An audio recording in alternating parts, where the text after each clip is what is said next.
Televisión, programa Detrás de la Noticia de 1 a 2 de la tarde. Quienes hablan, su amigo, colega y nada menos periodista Pepe Seclupe. Me acompaña nuestra colega Juliana Vanesita González Delgado, también parte de este equipo de producción, y nuestro director Víctor Balcaza Porras. El día de hoy vamos a comenzar este programa saludando a cada uno de ustedes, como siempre, a través de la página web también, porque nos ven en vivo y en directo para todo el mundo, www.destape.tv, desde Chiclayo, transmitiendo las 24 horas del mundo, y también el día de hoy usted nos puede ver a través de nuestros celulares. No hay problema, usted puede estar en la calle, en el trabajo, está chequeándonos prácticamente el programa en vivo y en directo. El día de hoy voy iniciando este programa, tengo un invitado muy especial, un gran profesional que está conmigo el día de hoy aquí en los estudios de este importante medio de comunicación como es Destape Televisión. Para mí es un honor el día de hoy tenerlo y poder compartir una importante entrevista. También les anuncio que en unos minutos también estará con nosotros el exalcalde de Chiclayo, el señor Arturo Castillo, también con quien el día de hoy ha sido tan gentil en aceptar esta invitación aquí en este programa de televisión y en este medio de comunicación. Estoy con el abogado, estoy con el contador, nada menos también docente de, un gran catedrático de la Academia de la Magistratura. El día de hoy está con nosotros el doctor Luis Yaque Calderón, a quien le doy la bienvenida.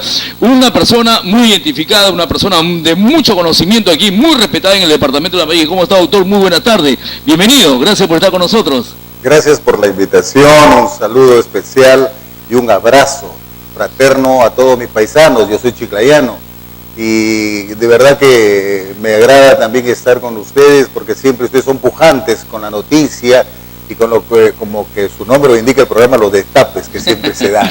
No, esto es interesante, doctor, pero poder compartir con profesionales que conocen los temas. Sobre todo estamos en un momento de tema de corrupción, de funcionarios, todos los días hablamos de tema de corrupción. Pero antes de ir con los temas importantes, yo quiero saludarlo y primeramente felicitarlo, doctor, porque usted ha escrito un libro muy importante, y yo creo que esto es el alcance para que abogados, contadores puedan ilustrarse bien de lo que ahora, sobre todo las pericias de los delitos que se viene cometiendo por parte de los funcionarios públicos. Ahora todo se habla de corrupción de funcionarios públicos con este nuevo Código Procesal Penal, y esto es muy bueno. Yo creo que se están ilustrando de todo esto. He conversado con muchos abogados, he conversado con contadores, y ese libro yo creo ha tenido una citación extraordinaria, doctor. Felicitarlo primeramente.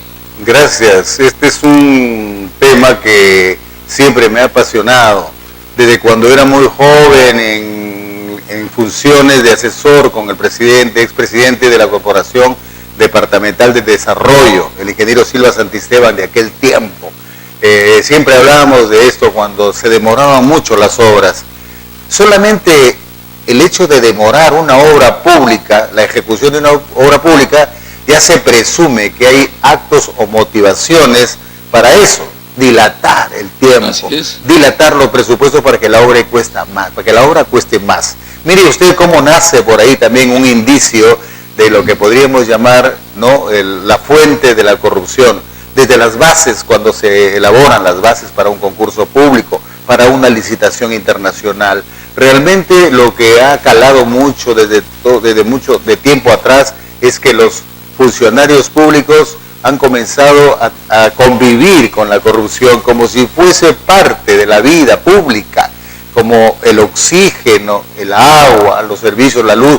Entonces, forma parte, está en el ambiente, siempre ha estado en el ambiente, y lamentablemente la culpa también la tienen los que corrompen, ¿no? Por decir, el que quiere ganar una licitación, el que quiere ganar una obra, el que quiere lograr un trámite inmediato y está dándole pues a la persona, al trabajador, no, una dádiva, una prebenda, que no necesariamente tiene que ser dinero.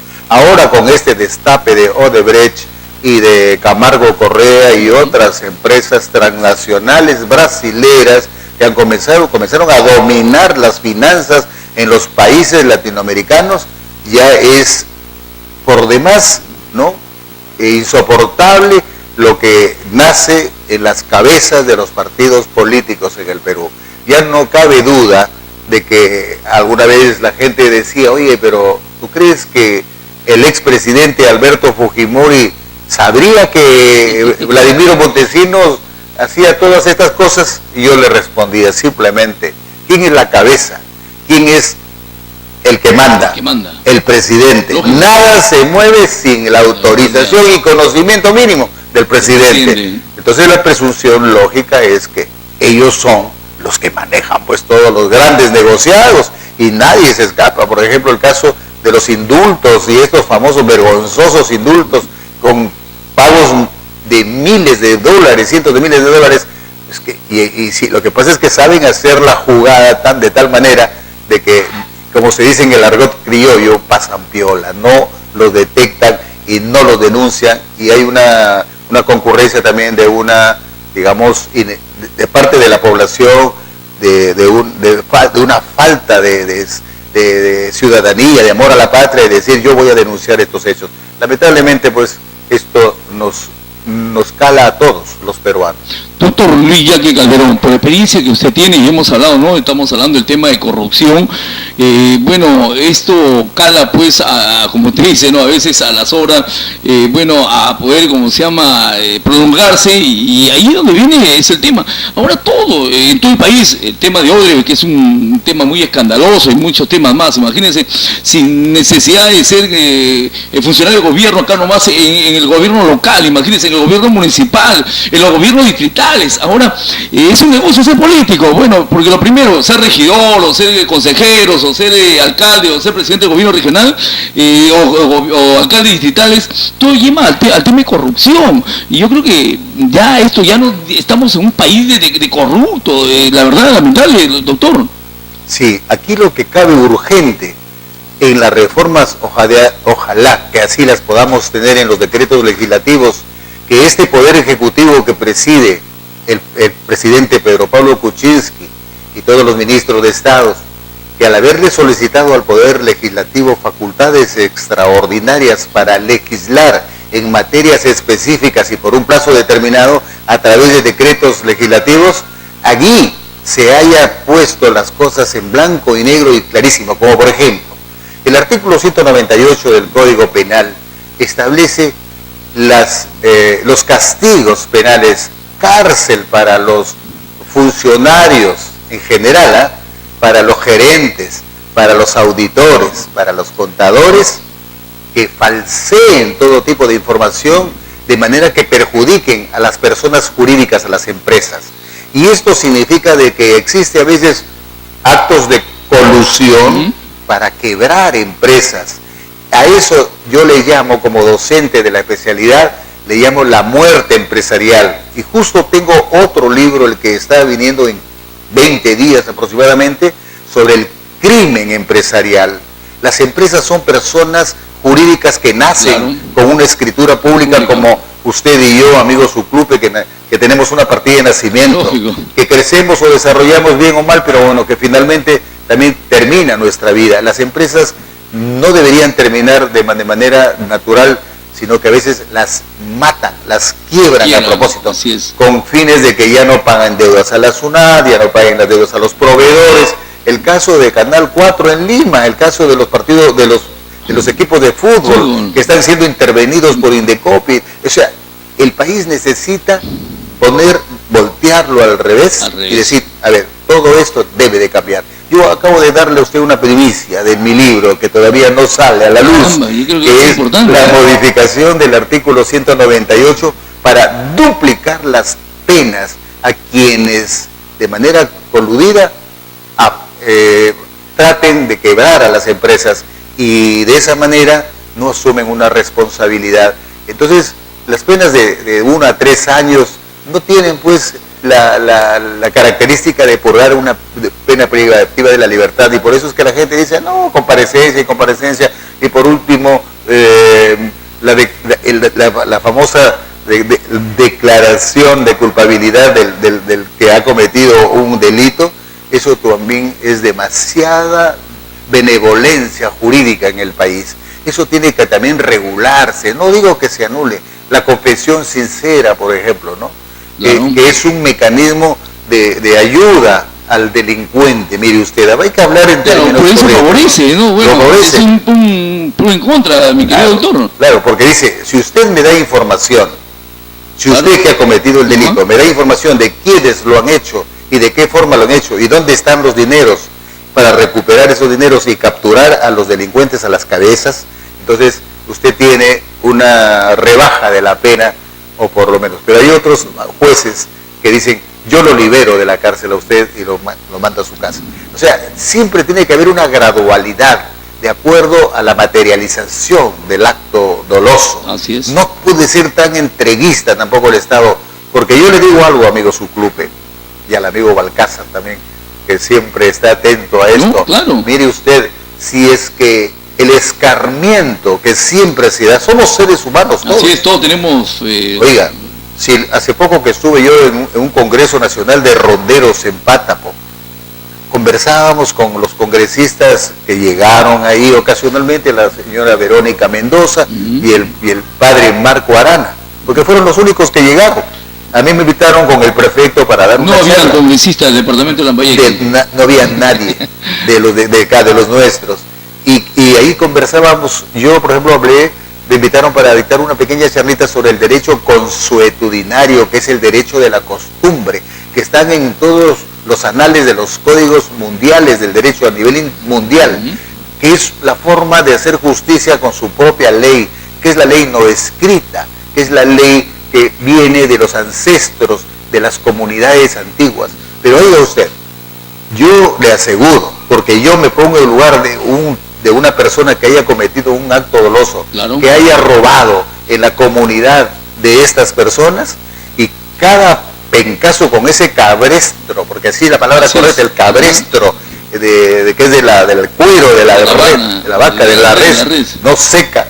Uno de esos, oiga, el ardor de la piel no pasa de 1 o 2 días, y nadie quisiera recibir otro pencazo de esa naturaleza.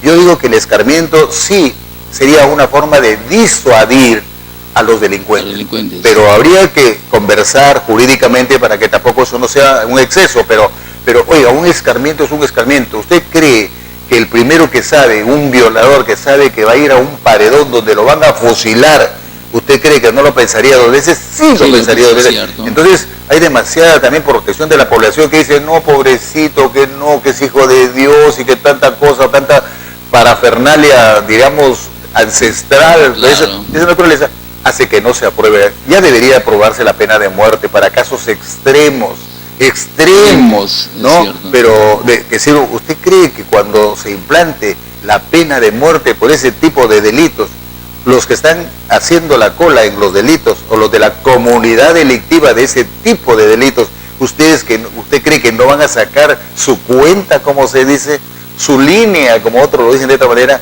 y no van a caer en la cuenta de decir, no, yo no quiero que me fusilen, y por lo tanto puede ser una forma de eso? Pero eso se maneja política y jurídicamente, que es el gran problema del país, que ojalá con este gran teatro de la realidad y de la inmundicia de la delincuencia, de cuello y corbata, como se le llama a este tipo de delitos y delincuentes, oiga, ya se tomen decisiones. Ojalá que el Poder Ejecutivo y que el Presidente de la República, como ya siempre lo han dicho otros políticos, yo no lo soy, yo no entro dentro del mundo de la política, le han dicho, oiga, póngase bien los pantalones, póngase firme en sus decisiones y de una vez corrija las cosas malas en el Perú. Parece que todavía estamos un poco parciales, la verdad que, bueno, doctor Luis Yaque Calderón, usted por la experiencia como abogado, como contador, como docente universitario, creo que el día de hoy, sobre todo este tema es muy importante, estamos hablando del tema de corrupción, imagínense, ¿no?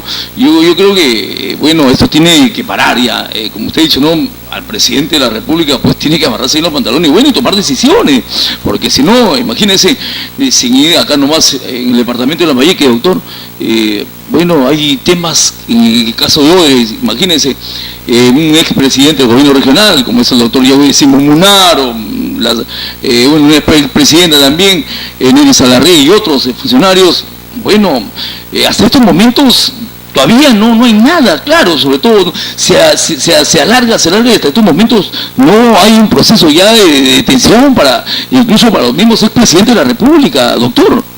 Así es. Mire, realmente los que tienen el poder el poder político, el presidente de la República, que tiene que ser muy firme y decidido, quiere que lo recordemos como un presidente que verdaderamente se interesó por mejorar las condiciones de vida del Perú, y que el Perú ya frene todo esto y volvamos a recuperar no solamente la imagen del país, sino recuperar la decencia en el Perú. Tiene que ser el otro gran problema. Los fiscales, que son los titulares de la investigación preparatoria o preliminar de los actos dolosos. Este fiscal de la nación le falta también un poco de fuerza, un poco de decisión, porque depende de él. Mire, claro, la ley dice una cosa, pero en el caso del juez, el juez asume el ejercicio pleno del derecho. La ley me dice que yo lo pueda condenar como máximo 8 años y como mínimo 4. Pero el derecho le da a él ciertas facultades para decir, yo lo condeno 2, pero ¿por qué? Porque es mi criterio jurídico, dice él.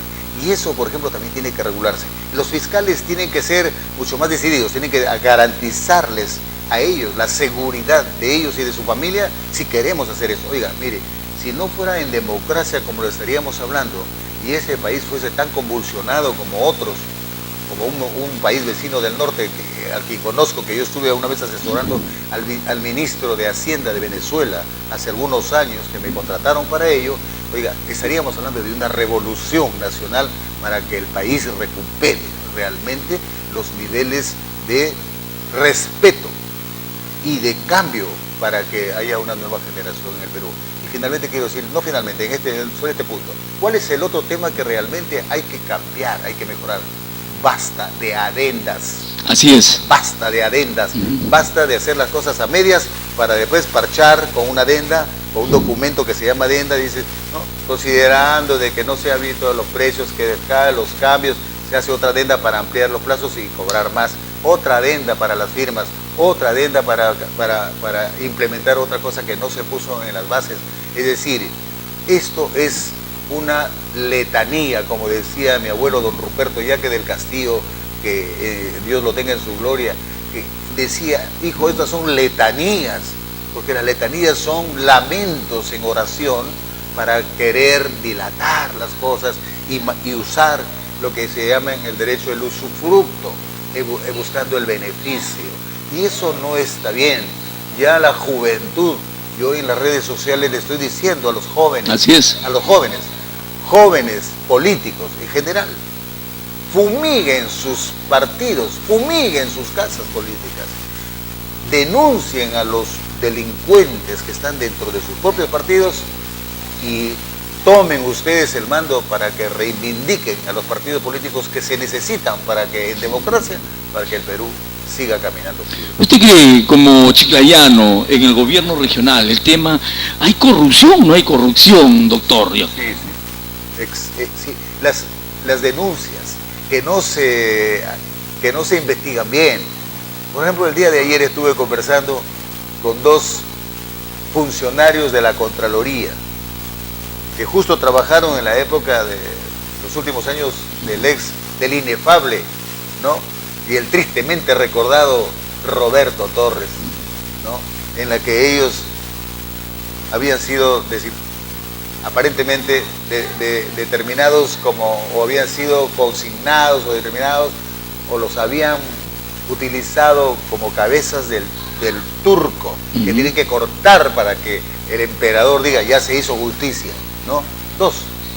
Y ellos han denunciado la corrupción en el Ministerio de Salud, de corrupción en el gobierno regional, el caso de las mismas adendas de las obras de Odebrecht acá en Chiclayo. O sea que sí hay eso. Lo que pasa es que dejar pasar, como no hay autoridades que realmente impongan el orden y que administren la justicia y manejen los presupuestos de manera consciente y honesta, entonces nadie les dice nada y por eso es que prácticamente se sienten unos reyecillos, unos reyesitos en el ámbito de su competencia. Por eso es que manejan así el presidente del gobierno regional. Yo lo escuchó a él en una oportunidad lanzar algunas frases poco decentes y mucho menos competentes a un directorio donde yo participaba. Y es una persona que se nota de él ¿no? Su trato hosco, adusto, y quiere imponer las cosas porque cree que está en su, como se dice, en su chakra, y no es así. Nos hace falta también a nosotros, los profesionales lambayecanos, juntarnos y levantar la voz de protesta e ir y emplazar a quienes realmente están cometiendo actos dolosos y pedirle al fiscal que nos acompañe para poder exigir orden en la casa, orden, como dicen los jueces, los señores jueces, orden en la sala. El tema de José Leonardo Ortiz, imagínense, doctor Luis Yaque, ¿por qué tanto? Bueno, sabemos que ahí en Leonardo Ortiz el tema de corrupción pues existe, doctor. Sí, definitivamente. Incluso estoy acordando que el alcalde de la municipalidad provincial de Chiclayo autorizó un pago de más de 1 millón de soles a una empresa que estaba denunciada por actos incorrectos. Y en Leonardo Ortiz, lamentablemente, si queremos hablar de la suerte buena o mala, qué pena que ese distrito haya sido tan maltratado y tanta mala suerte de tener autoridades que nunca lo sacaron adelante, a pesar de que es pujante en comercio. ¿Quién no conoce? Sí. Queque, ¿no?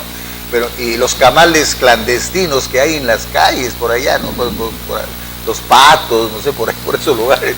Pero bueno, el tema es que Leonardo Ortiz no debería estar en la situación que está. No hay una gestión, administración correcta, adecuada. ¿Sabe lo que pasa? ¿Dónde está el problema, amigo Suclupe? Es que lamentablemente los electores de las autoridades municipales, regionales, son manipulados y hay varios tipos de electores. El elector totalmente ignorante, que no conoce, no sabe, y el analfabeto que no sabe leer ni escribir, y se le perdona, se le disculpa porque es manipulado. Marca marca la nube, marca la plana y marca el lápiz, ¿no? El otro, que sí ha ido al colegio, pero le gusta participar en las prebendas. ¿Qué me das para yo votar por ti? Y el tercero, que es el preparado, como nosotros, que han ido al colegio, a las universidades, tienen maestrías. Yo conozco a una colega que está estudiando su doctorado, y si usted la escuchara, me gustaría algún día que la invitaran, le voy a decir ya a la producción, para que vean cómo habla, cómo se expresa, y pregúntele algo del dogma jurídico o de los temas de las normas legales, y ustedes se van a dar cuenta por qué a veces no existe un buen nivel de calidad profesional. Y ese es el gran tema. Qué lamentable, ¿eh? No hay preparación. Cualquier persona se lanza, apoyado por un partido político, a ser una autoridad. Así es. Pero no existe ninguna norma que dice, señor, este señor tiene antecedentes policiales, penales y judiciales, basta que tenga juicios para que ya no tenga una credibilidad íntegra. Total, así es. Ya está denunciado. Puede ser autoridad, lógico, ¿no? Y que sea la denuncia no después de que él se lanza como candidato, sino en su vida. Hay gente que vive en conflictos jurídicos, lamentable, ¿eh? Ya no tiene, pues, señor, una transparencia, una diáfana vida pura, que no tenga, pues, ese tipo de grandes problemas. Y lo otro es que ni siquiera tienen el mínimo conocimiento que es gestión pública, que es responsabilidad funcional en la administración de los recursos del Estado. Es decir, no saben dónde están parados en una gestión de tan importantes recursos como son, y esos recursos son de la comunidad, ni siquiera son de ellos. Entonces, la falta de preparación y la mala elección de los ciudadanos, esa es la respuesta, el por qué tenemos este tipo de problemas. No, qué interesante, doctor Luis Yaque Calderón. Yo quiero agradecerle el día de hoy su presencia. Hay muchos temas importantes por hablar, mi querido doctor. Yo creo que próximamente con este nuevo libro que usted va a ilustrar, sobre todo a empresarios, como referente a, bueno, ahora con estos nuevos decretos que ha dado el gobierno y que los va a ayudar a ellos a ilustrarse para poder de esta manera, bueno, tener más conocimiento, doctor. Sí. A mí me parece que el artículo 104 de la Constitución Política del Estado también merece una regulación, si no es una cercenación de ese artículo. Se da a partir de la Constitución del expresidente Fujimori, precisamente para que los que ejecutan los presupuestos, los que ejecutan las leyes, que es el Poder Ejecutivo, ellos también legislen Y es una contraproducción, una contraproducencia, porque cada poder tiene una función. Así es. Y esto hace que el Poder Ejecutivo se convierta en legislador y ejecutor, es decir, 2 en 1 como los chicles Bubblegum. Y es más, ellos son juez y parte, y eso no está bien para poder distinguir entre lo que significa eficiencia, eficacia y productividad en los servicios del Estado y lo que significa figuración política y seguir manteniendo una prestancia dentro del ámbito del mercado político nacional. Eso también tiene que corregirse. Ojalá que algún día haya un foro que lo programen en cualquier medio de comunicación para participar varios profesionales y firmar un documento y decirle al gobierno: señor, aquí están nuestras propuestas, nuestras recomendaciones. Nosotros no somos ajenos a los problemas del país, pero bueno, eso es lo que yo todavía no pierdo la esperanza, amigo Suclupe. ¿Cuándo estará saliendo este libro, doctor, ya para que nuestros amigos televidentes puedan estar atentos? Yo creo que para el Día de la Amistad y de la buena fecha. Aunque no tiene ninguna vinculación directa, pero es el crimen empresarial, como que ese día decimos, veamos también con cierta pasión, ¿no? Como personas, lo que significa el crimen, ¿no? Vamos a ver. No, yo le agradezco bastante, doctor Luis Yaque Calderón, y esperemos tenerlo próximamente nuevamente acá, porque son temas muy importantes. Yo creo que esto va a ilustrar a los, a nuestros amigos, a los abogados, a los contadores, a los mismos funcionarios que están menos en el tema de la corrupción, a las mismas autoridades. Y yo creo que esto es bueno. Yo le agradezco bastante. A la sociedad socioeconómica de la región y del país.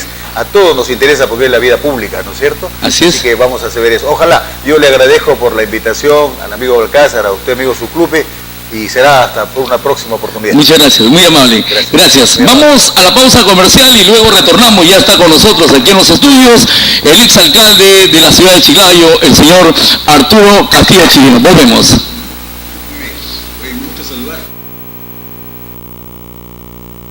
Pedro Ruiz 1025 y Avenida Balta 13